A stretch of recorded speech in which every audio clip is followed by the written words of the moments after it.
Bonjour, dans cette vidéo, on va étudier le membre supérieur.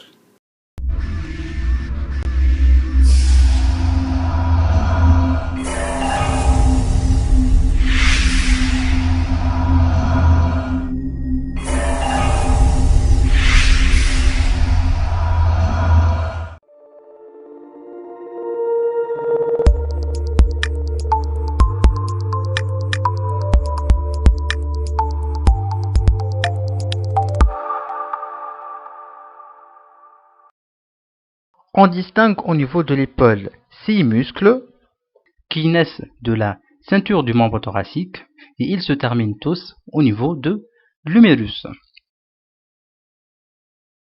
On va commencer par étudier le muscle deltoïde.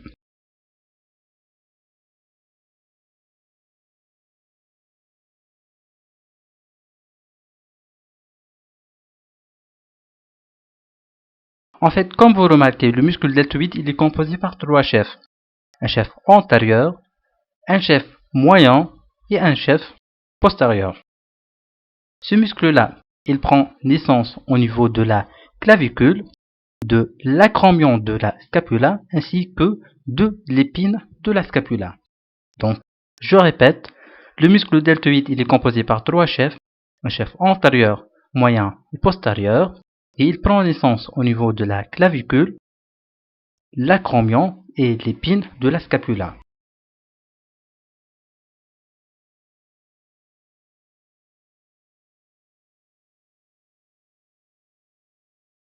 La terminaison, elle est plus facile.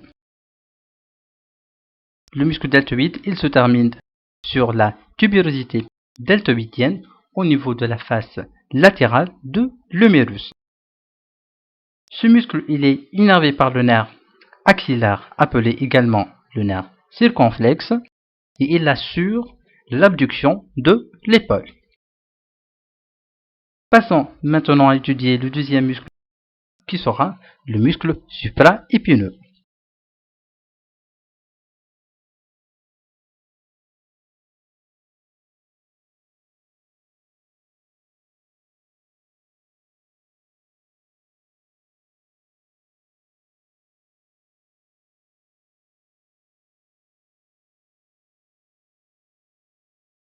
Comme son nom l'indique, le muscle supraépineux, il prend naissance au niveau de la fosse supraépineuse de la scapula et il se termine au niveau du tubercule majeur de l'humérus.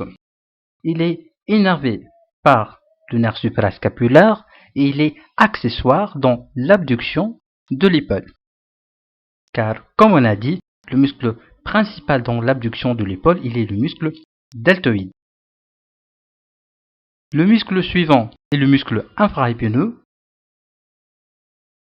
Il prend naissance au niveau de la fosse infraépineuse et il se termine également au niveau du tubercule majeur de l'humérus. Il est innervé par le nerf suprascapulaire comme pour le muscle supraépineux et il assure la rotation latérale du bras.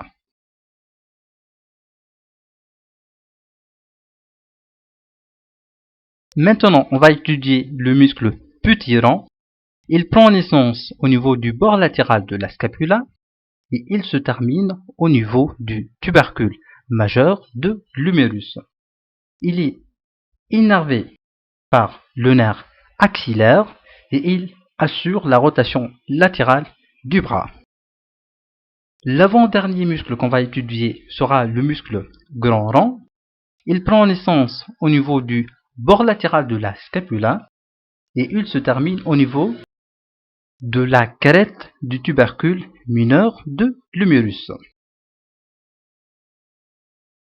Il est innervé par le nerf subscapulaire et il assure l'adduction et la rotation médiale du bras. Le dernier muscle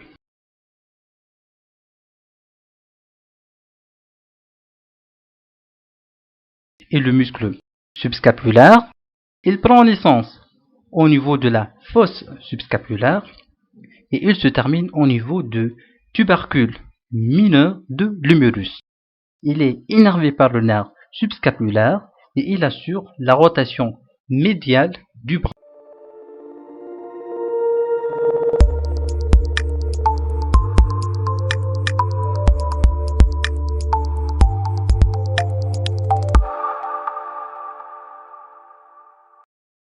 Maintenant, on va étudier les muscles qui unissent le membre thoracique à la colonne vertébrale. On va commencer tout d'abord par étudier le muscle trapèze.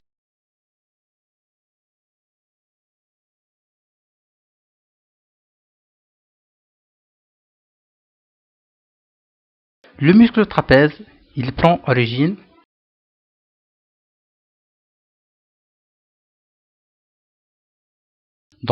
le muscle trapèze, il prend origine au niveau de l'os occipital, le ligament nucal, ainsi que les processus épineux de T1 à T12.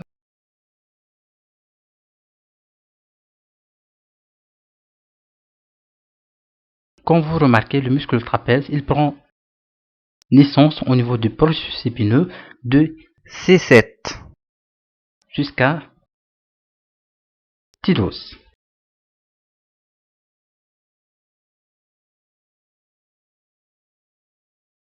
Le muscle trapèze, il se termine, comme vous remarquez, il se termine au niveau de la clavicule de l'acromion et au niveau de l'épine de la scapula. Il est innervé par le nerf accessoire. Il a comme fonction de faire l'extension de la tête, la fixation de la scapula, ainsi que de faire l'élévation et l'adduction de l'épaule. Passons maintenant à étudier le muscle grand dorsal.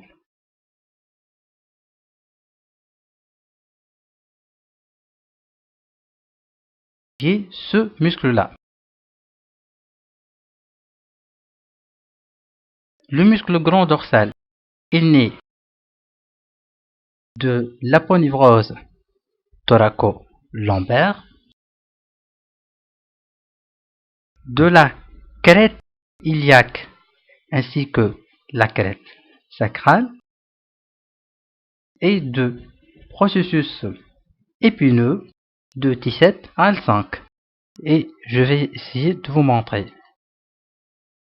Donc, comme vous remarquez, il prend naissance des processus épineux de T7 jusqu'à L5.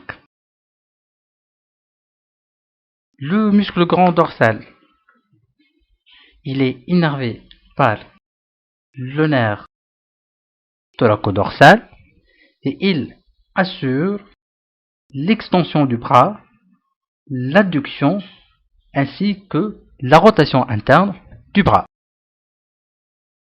Je répète, le muscle grand dorsal, il a comme fonction de faire l'extension du bras, l'adduction ainsi que la rotation interne du bras. Ces fonctions sont expliquées par le fait qu'il se termine au niveau du tubercule mineur de l'humérus. Ce muscle-là, lui, il s'appelle le muscle élévateur de la scapula. Je vais vous montrer l'origine de ce muscle. Voilà. En fait, le muscle élévateur de la scapula, il naît des processus transverses de C1 jusqu'à C4. Celle-là, c'est la première vertèbre cervicale.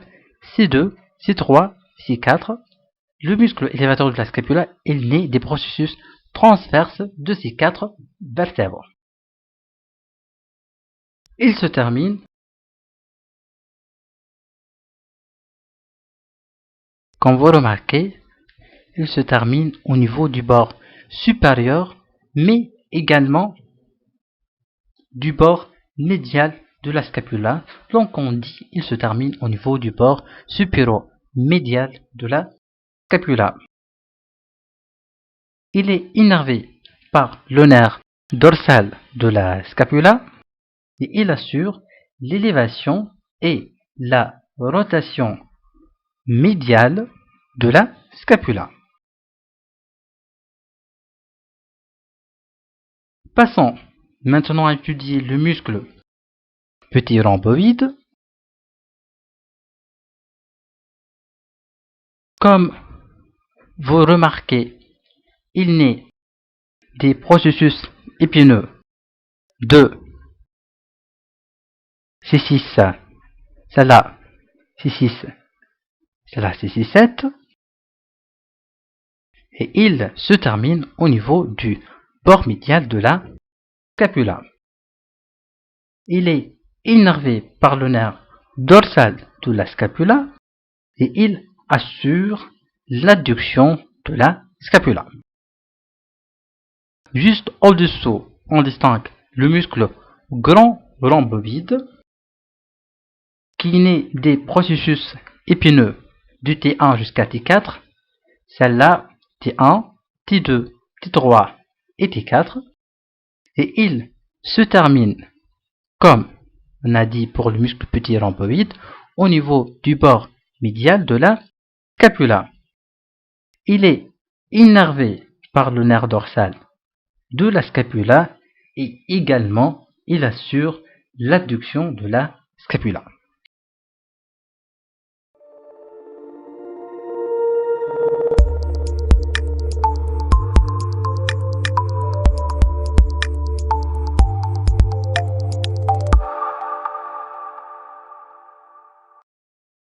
Maintenant, on va étudier les muscles qui unissent le membre thoracique au thorax.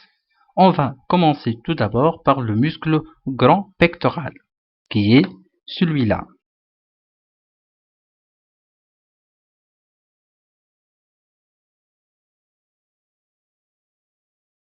Comme vous remarquez, le muscle grand pectoral il naît de la clavicule, du sternum. Ici, il naît de la gaine du muscle droit de l'abdomen, qui est ce muscle-là. Également, le muscle grand pectoral, il naît des cartilages costaux. Ce muscle, il se termine au niveau de la crête du tubercule majeur de l'humérus. Il est innervé par les nerfs pectoraux latéral et médial et il assure l'adduction et la flexion du bras. Le muscle suivant qu'on va décrire sera le muscle petit pectoral. Il naît des 3e, 4e et 5e côtes et il se termine au niveau du processus coracoïde de la scapula. Il est innervé par le nerf pectoral médial et il est abaisseur de la scapula. L'avant-dernier muscle sera le muscle dentelé antérieur, qui est celui-là. Comme vous remarquez, il naît de la première à la 10e côte. La terminaison, elle est profonde. Je vais essayer de vous montrer la terminaison. Allez. Comme vous remarquez, le muscle dentelé antérieur, il se termine sur le bord médial de la scapula. Il est innervé par le nerf thoracique lent et il a comme fonction de faire la fixation, l'abduction et la rotation latérale de la scapula. Mais sa principale fonction est qu'il intervient dans l'inspiration. Le muscle qu'on va étudier maintenant, il est le muscle subclavier, qui est ce petit muscle.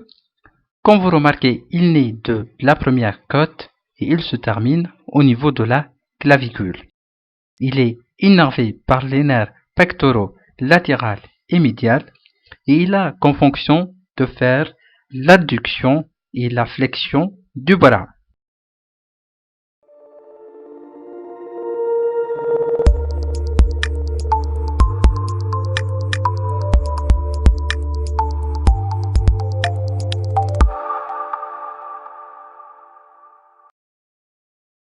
Maintenant, on va décrire les muscles du bras.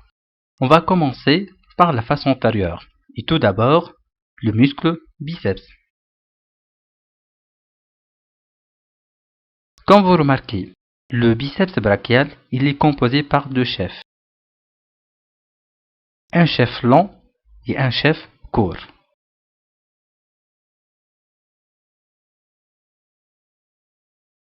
Je vais essayer de vous montrer l'insertion de chaque chef.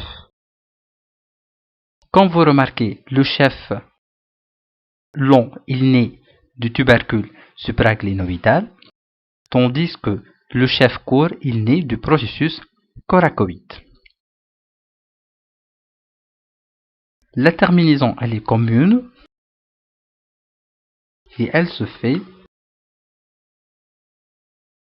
La terminaison se fait sur la tubérosité radiale et le fascia de l'avant-bras par l'expansion aponévrotique du biceps. Donc je répète, le muscle biceps, il se termine à la fois au niveau de la tubérosité radiale et au niveau du fascia de l'avant-bras par l'expansion aponévrotique du biceps. Le biceps brachial, il est innervé par le nerf musculo-cutané et il a comme fonction de faire la flexion du coude. On a ainsi fini avec le biceps brachial et on va étudier le deuxième muscle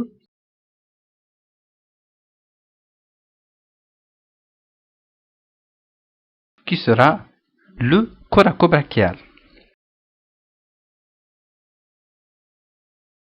Son appellation s'explique du fait qu'il naît du processus coracoïde et il se termine au niveau du dié moyen de la face médiale de l'humérus. Comme le biceps brachial, il est innervé par le nerf musculo-cutané, mais la particularité c'est qu'il est même traversé par ce nerf. Son action est de faire la flexion du bras. Le troisième muscle et le dernier de la face antérieure du bras sera le muscle brachial antérieur. Il naît du tiers moyen de la face latérale et médiale de l'humérus et il se termine au niveau de la tubérosité ulnaire. Il est également innervé par le nerf musculo-cutané et il a comme fonction de faire la flexion du coude. On a ainsi fini avec la face antérieure, passons à étudier la face postérieure du bras.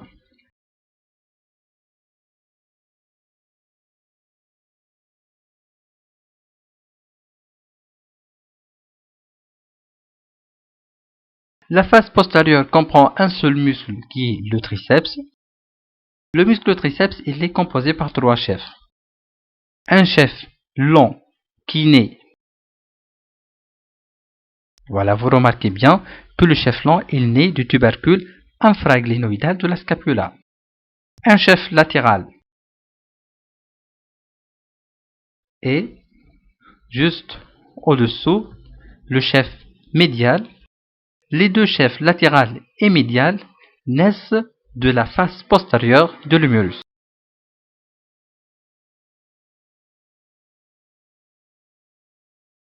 La terminaison du muscle triceps se fait sur l'olecrane. Ce muscle, il est innervé par le nerf radial. Il a comme action de faire l'extension du coude. Donc, si je résume ici, on a dit que le muscle triceps, il se termine au niveau de l'olecrane.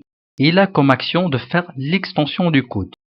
Ainsi, Si devant un patient, on suspecte la fracture de l'olecrâne, on lui demande de faire l'extension du bras.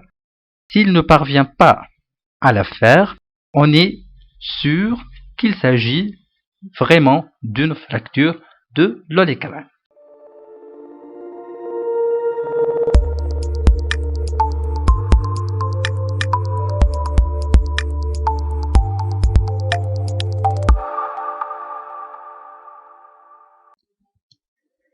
Cette partie de la vidéo sera consacrée à la description des muscles de l'avant-bras. On va commencer tout d'abord par la face antérieure. Les muscles de la face antérieure, on peut les diviser en 4 plans. Un plan superficiel, ensuite le plan des muscles fléchisseurs superficiels des doigts, puis le plan des muscles fléchisseurs profonds, et on termine par le plan profond. Notre description va suivre en quelque sorte cet ordre-là. Donc, on va tout d'abord commencer par les muscles du plan superficiel, au niveau duquel on distingue le muscle fléchisseur radial du carpe.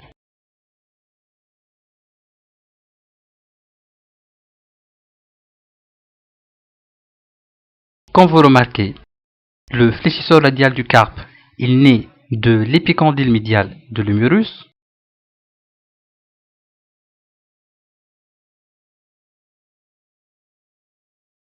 Et il se termine au niveau de la face antérieure de la base du deuxième métacarpien.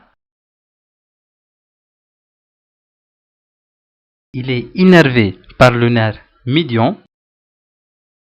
Il assure la flexion du poignet, mais il intervient également dans l'abduction de la main. Et par abduction, on veut dire l'inclinaison latérale de la main. Le deuxième muscle est le muscle long palmaire. Il naît également de l'épicondyle médial de l'humérus et il se termine par l'aponevrose palmaire de la main. Il est innervé par le nerf médian et il assure la flexion du poignet. Juste une remarque, ce muscle il est inconstant, c'est-à-dire on peut ne pas le trouver chez certaines personnes. le troisième muscle Et le muscle fléchisseur ulnaire du carpe. Aussi, il naît de l'épicondyle médial et il se termine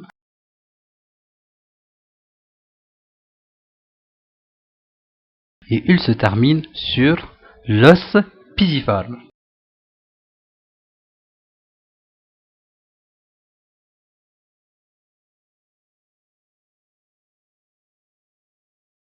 Il est innervé par le nerf ulnaire et il intervient dans la flexion du poignet, mais aussi dans l'adduction de la main. Et par adduction, on veut dire l'inclinaison médiale. On passe ensuite au muscle rond pronateur. En fait, ce muscle il est composé par deux chefs, un chef huméral et un chef ulnaire.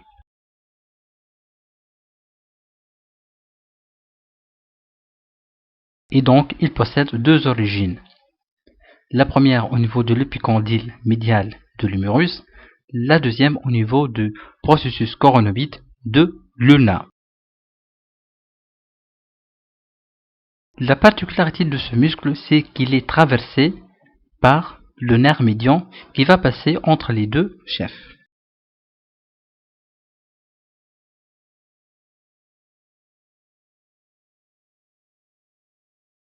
La terminaison du muscle rond pronateur se fait au niveau du tiers moyen de la face latérale du radius. Comme on a dit, il est innervé par le nerf médian et c'est tout à fait logique qu'il assure la pronation.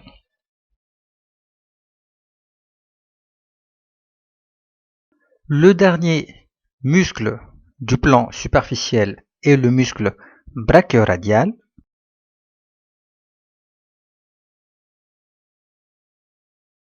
appelé également le long supinateur.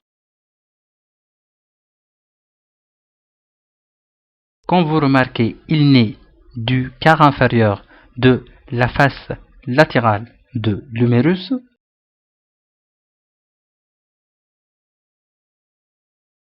et il se termine sur le processus styloïde radial. Il est innervé par le nerf radial et il assure la supination. en plus de la flexion de l'avant-bras. Ayant fini avec le plan superficiel, on passe ainsi au plan de muscles fléchisseurs superficiels des doigts.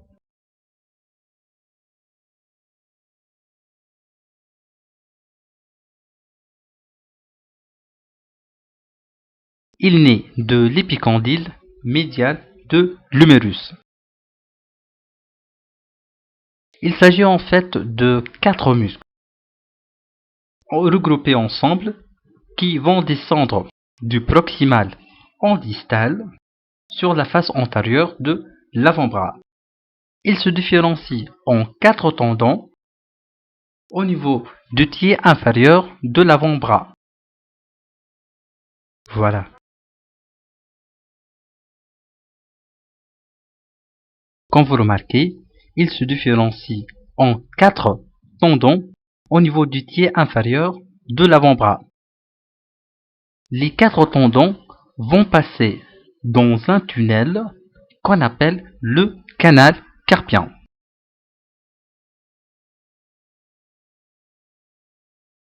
Chaque tendon va se diriger vers un doigt long. C'est-à-dire, comme vous remarquez, il n'y a aucun tendon des fléchisseurs communs superficiels qui va atteindre le pouce, juste les doigts longs. Et chaque tendon, il va se terminer plus précisément au niveau des 2 faces latérales de la deuxième phalange, c'est-à-dire la phalange intermédiaire.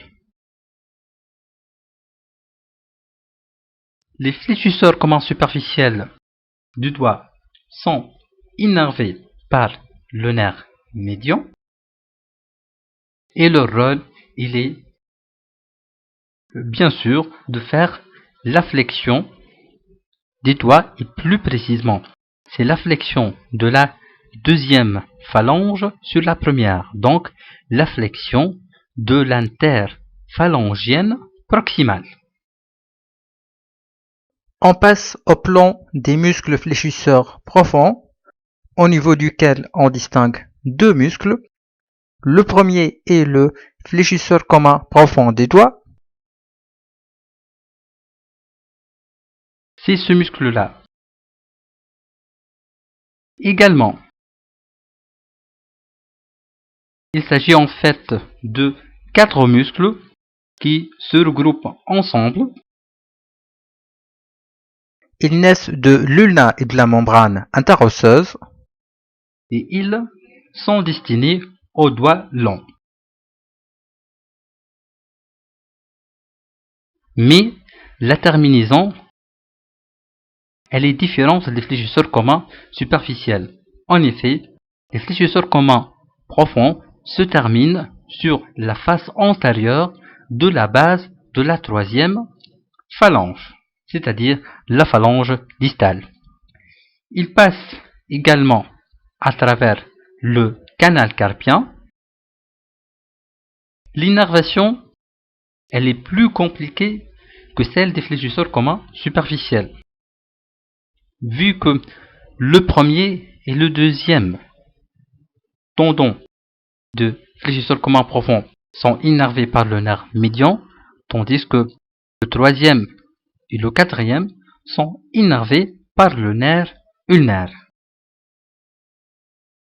L'action, elle est tout à fait simple, c'est de faire la flexion de la troisième phalange sur la deuxième, et ainsi faire la flexion de l'interphalangienne distale.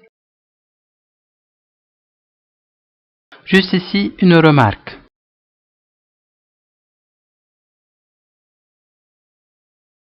Ces muscles-là correspondent au tendon des fléchisseurs communs superficiels. Si vous remarquez, en quelque sorte, on dit que ces tendons sont traversés par le tendon des fléchisseurs communs profonds. Donc, on dit bien que les fléchisseurs communs superficiels sont perforés, tandis que les fléchisseurs communs profonds sont perforants. Le deuxième muscle au niveau de ce plan est le muscle long fléchisseur du pouce.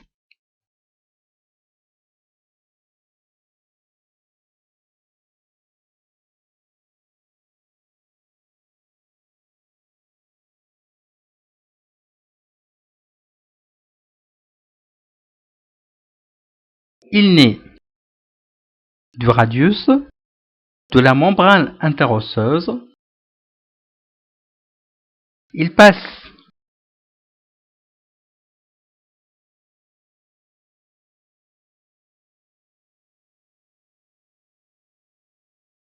également par le canal carpien. Il se termine au niveau de la base de la phalange distale du pouce.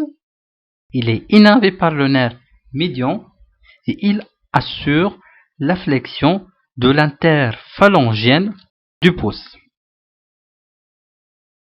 On termine par le plan profond, au niveau duquel on distingue également deux muscles. On a tout d'abord le muscle carré pronateur. Il naît au niveau quart inférieur de la face antérieure de l'ulna et il se termine au niveau du quart inférieur de la face antérieure du radius.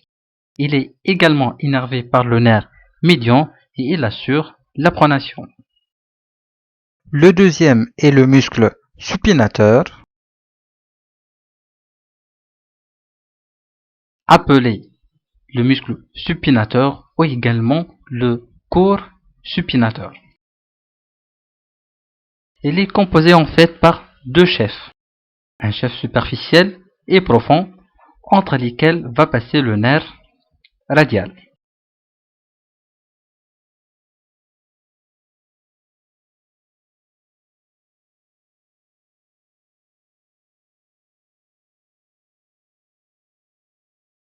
Il a deux origines. La terminaison se fait de la manière suivante. Le faisceau superficiel se termine au niveau du bord antérieur du radius, tandis que le faisceau profond il se termine au niveau du col du radius. Il est innervé par le nerf radial et il assure la supination. Tous ces muscles qu'on a décrits, si vous remarquez, leur origine est à l'extérieur, tandis que leur terminaison se trouve au niveau de la main. Aussi, ils ont comme origine l'avant-bras, mais leur action, elle est au niveau de la main. Donc, on les appelle les muscles extrinsèques. Ainsi, en cas de section traumatique de ces muscles, le déficit de flexion va s'observer au niveau de la main. Restons au niveau de l'avant-bras, mais on va s'intéresser au groupe postérieur des muscles. Ces muscles, ils ont comme action principale l'extension, que ce soit du poignet ou bien l'extension des doigts. Ils sont tous innervés par le nerf radial. Et pour faciliter la description, on va les diviser en deux plans. Un plan superficiel et un plan profond. Au niveau du plan superficiel, on distingue tout d'abord au muscle long extenseur radial du carpe.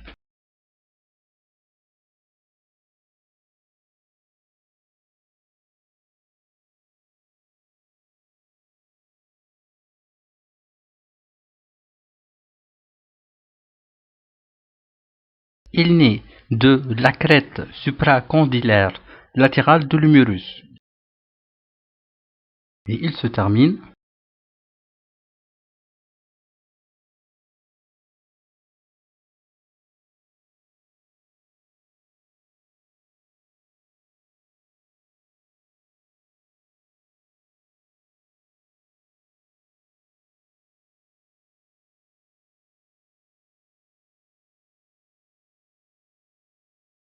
la face postérieure de la base du deuxième métacarpien. Le muscle long extenseur radial du carpe, il est innervé par le nerf radial et il assure L'extension et l'abduction de la main, c'est-à-dire l'inclinaison latérale de la main.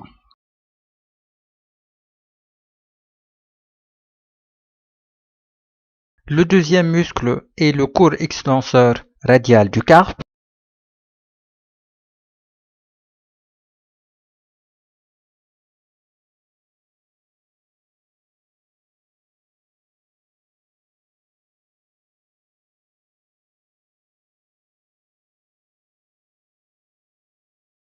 Il naît de l'épicondyle latéral de l'humérus et il se termine au niveau de la face postérieure de la base du troisième Métacarpien. Donc je répète, le muscle court extenseur radial du carpe se termine au niveau de la face postérieure de la base du troisième. Métacarpien. Il est innervé par le nerf radial et il assure l'extension du poignet.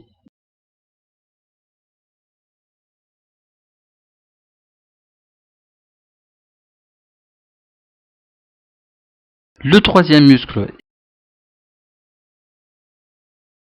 l'extenseur ulnaire du carpe.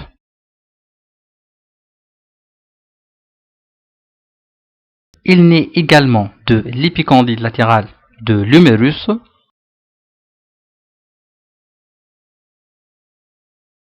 et il se termine au niveau de la face postérieure de la base du cinquième métacarpien. Il est également innervé par le nerf radial et il assure, en plus de l'extension du poignet, l'adduction de la main, c'est-à-dire l'inclinaison médiale de la main.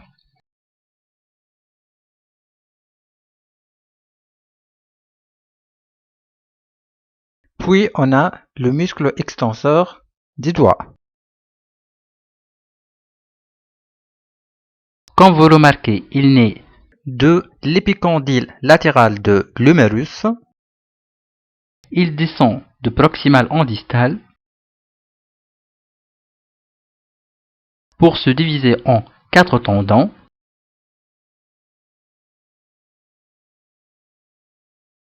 Chaque tendon se dirige vers un os long et chaque tendon va se terminer en fait sur les 3 phalanges.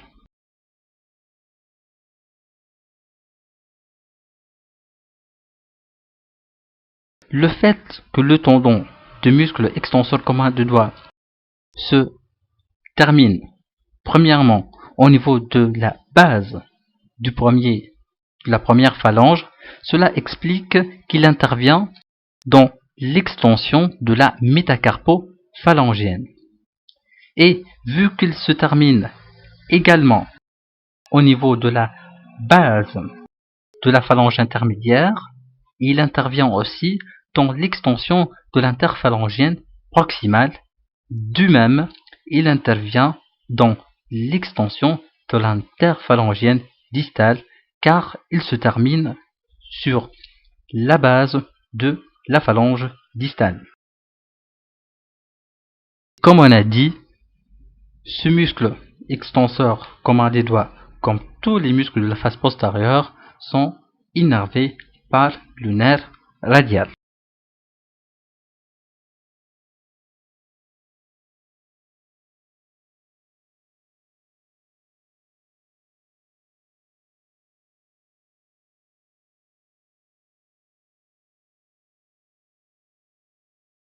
Celui-là est le muscle extenseur propre du cinquième doigt. Il naît également de l'épicondyle latéral de l'humérus et il se termine sur le tendon de l'extenseur des doigts. Passons maintenant au muscle du plan profond. On va commencer tout d'abord par le long extenseur du pouce. Comme vous remarquez, il naît de l'ulna et de la membrane interosseuse et il se termine au niveau de la face postérieure de la base de la phalange distale du pouce. Il assure ainsi l'extension de l'interphalangienne. Le deuxième muscle est le corps extenseur du pouce, qui naît de la membrane interosseuse et se termine au niveau de la face postérieure de la base de la première phalange du pouce. Il assure ainsi l'extension de la métacarpophalangienne.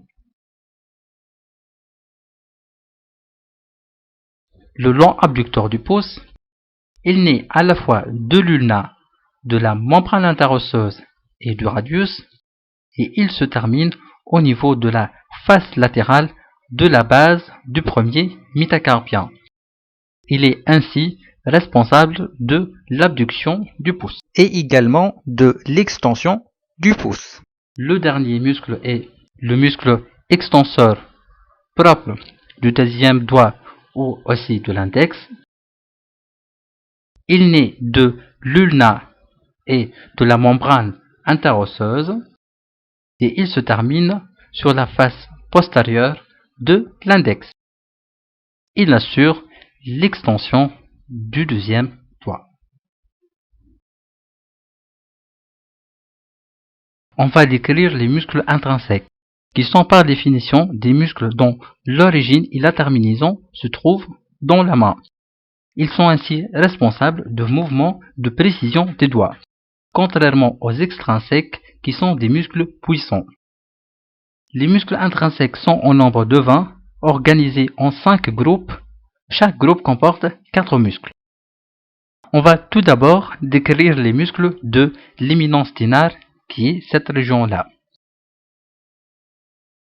On va distinguer le muscle court abducteur du pouce, le court fléchisseur du pouce, l'opposant du pouce et le muscle adducteur du pouce.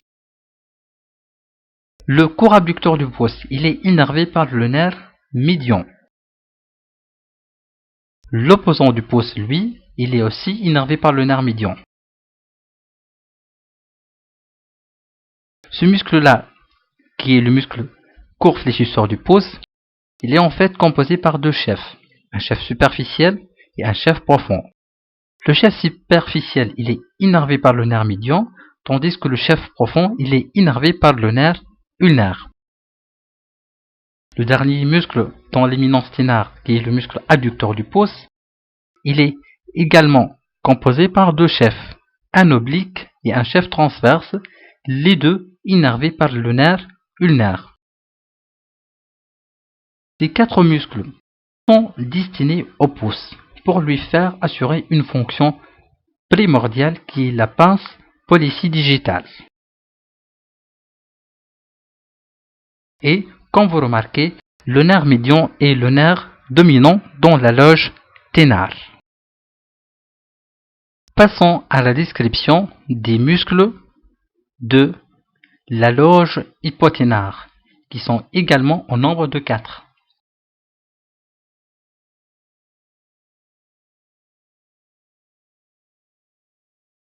On a tout d'abord le court abducteur du cinquième doigt. Ensuite, on a le court fléchisseur du cinquième. Et celui-là qui est l'opposant du cinquième doigt. Il y a un autre muscle qui est le court palmaire. Il est un muscle inconstant, c'est-à-dire on peut ne pas le trouver chez certaines personnes. Le muscle co-abducteur, il est innervé par le nerf ulnaire, comme le reste de ces muscles de la loge hypothénale. On distingue 4 muscles lombricaux.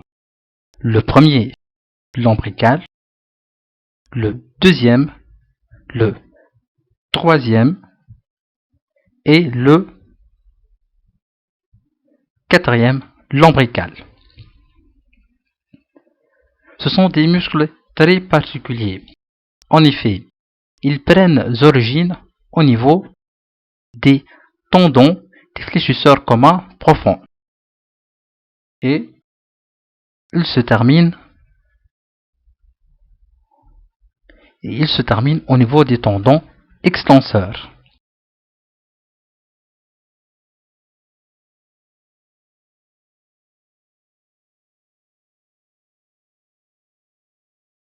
Le premier et le deuxième, l'ombilical, sont innervés par le nerf médian, tandis que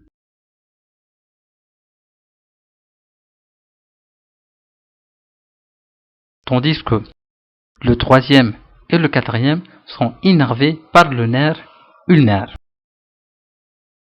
Ces muscles lombricaux assurent la flexion de la métacarpophalangienne et l'extension de l'interphalangienne proximale et distale.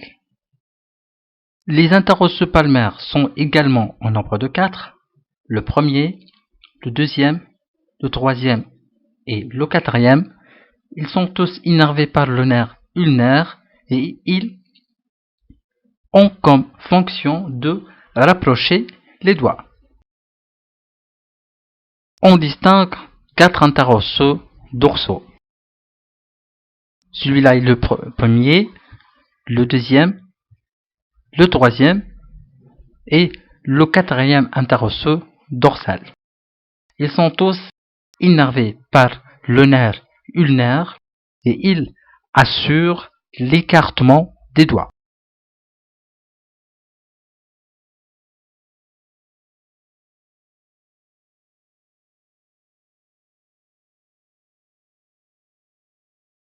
Maintenant, on va détailler la vascularisation du membre thoracique droit. Et je vais essayer de la décrire comme étant une petite histoire. Du cœur naît la crosse de l'aorte, à partir de laquelle va apparaître le tronc artériel brachiocéphalique. Ce tronc va se diviser en deux, l'artère carotide commune droite et l'artère subclavière droite. Au niveau du bord postérieur de la clavicule, l'artère subclavière va se transformer en l'artère axillaire droite.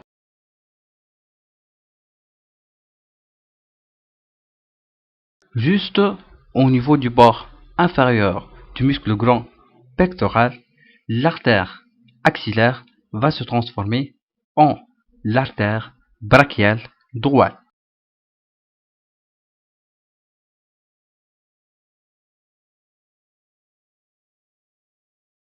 L'artère brachiale va descendre dans la région antéromédiale du bras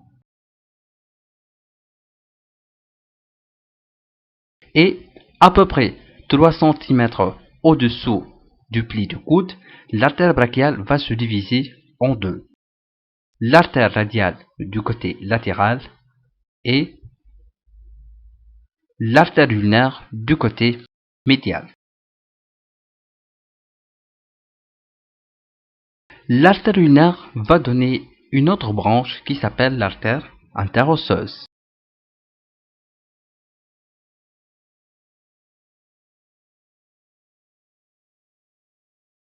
L'artère radiale et l'artère ulnaire, les deux vont descendre le long du bras. Il y a une particularité ici. En fait, l'artère ulnaire accompagnée du nerf ulnaire vont rejoindre la main en passant par un canal qui s'appelle le canal de Guyon.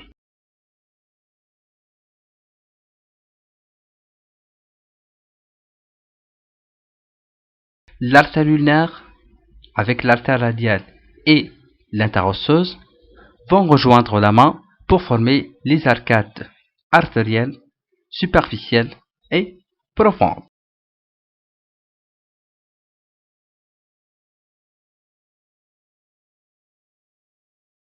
L'artère axillaire donne certaines branches qui sont les suivantes. Tout d'abord, on a l'artère thoracique supérieure.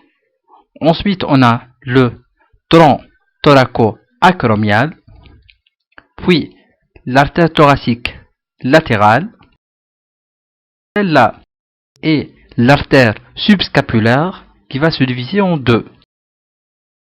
L'artère thoracodorsale et l'artère circonflexe de la scapula. Finalement, on a l'artère circonflexe humérale antérieure et l'artère circonflexe humérale postérieure. L'artère brachiale donne également certaines collatérales, qui sont les suivantes.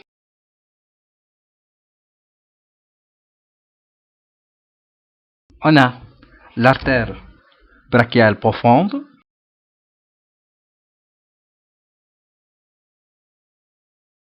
celle-là est l'artère collatérale ulnaire supérieure.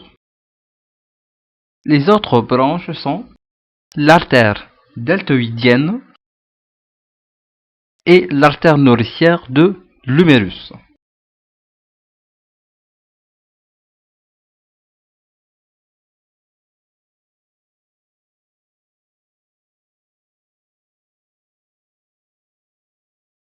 Comme on a dit, la vascularisation de la main est assurée par l'artère radiale, l'artère ulnaire et l'artère interosseuse. Ils forment ensemble ce qu'on appelle les arcades palmaires superficielles, comme celle-là, et profondes, comme celle-là.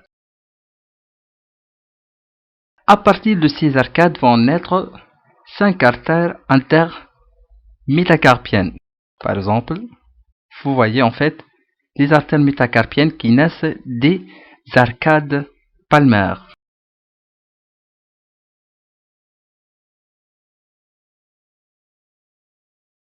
Les artères intermétacarpiennes vont se diviser chacune en artères collatérales digitales, de manière à ce que chaque doigt est vascularisé par 2 artères collatérales.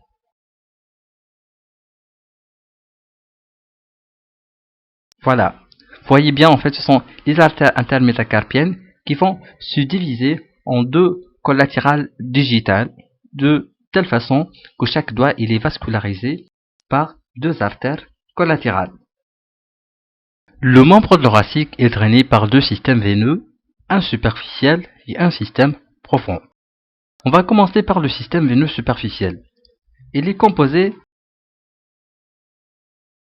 par 2 veines, la veine céphalique et la veine basilique. Voilà, c'est la veine céphalique.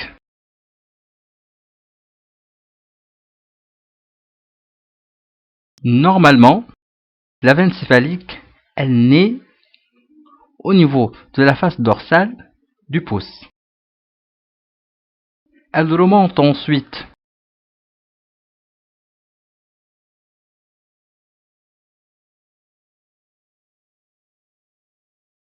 donc, vous remarquez en fait que la veine céphalique, elle remonte du côté antérolatéral de l'avant-bras, du bras ensuite, et elle se termine en décrivant une crosse au niveau de la veine axillaire.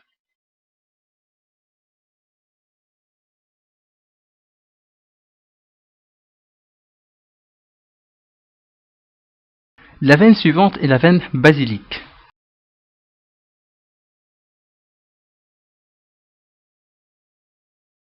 Elle naît au niveau de la face postérieure de l'auriculaire.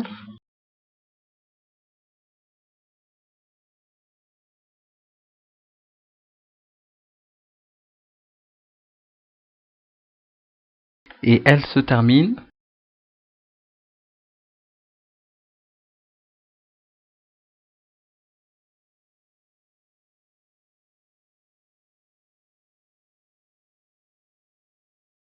Comme vous remarquez, la veine basilique, elle se termine au niveau du tiers proximal de l'humérus dans la veine brachiale, qui est celle-là.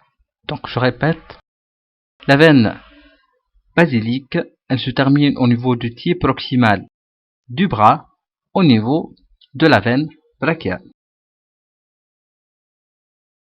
On a ainsi fini avec le système veineux superficiel. Concernant le système veineux profond, il est composé par des veines profondes de l'avant-bras ou du bras qui sont satellites des artères. On va terminer avec la veine axillaire qui est celle-là.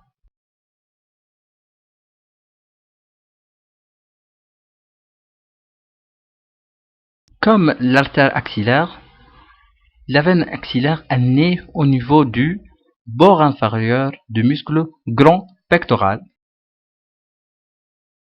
Ensuite, elle va se drainer dans la veine subclavière.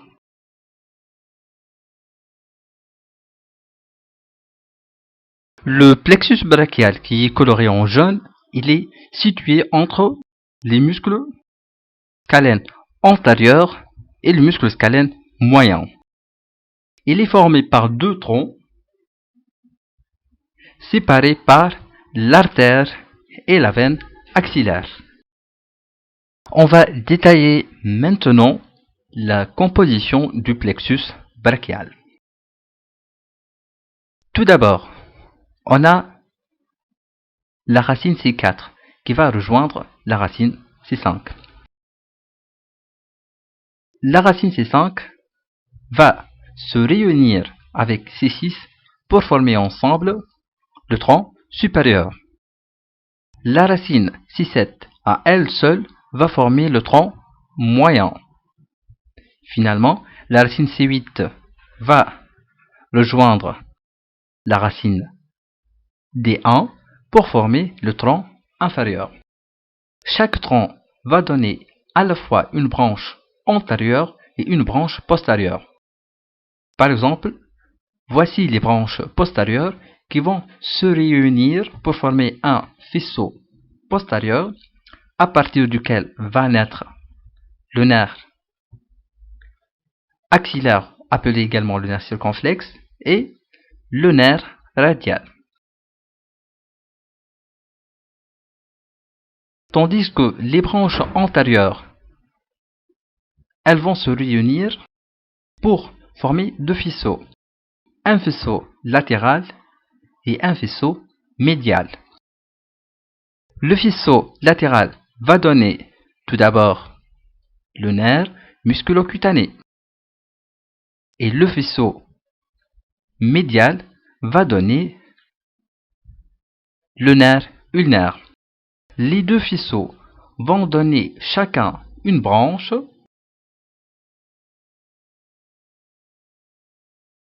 Voilà. Ces deux branches vont se réunir pour former le nerf médian.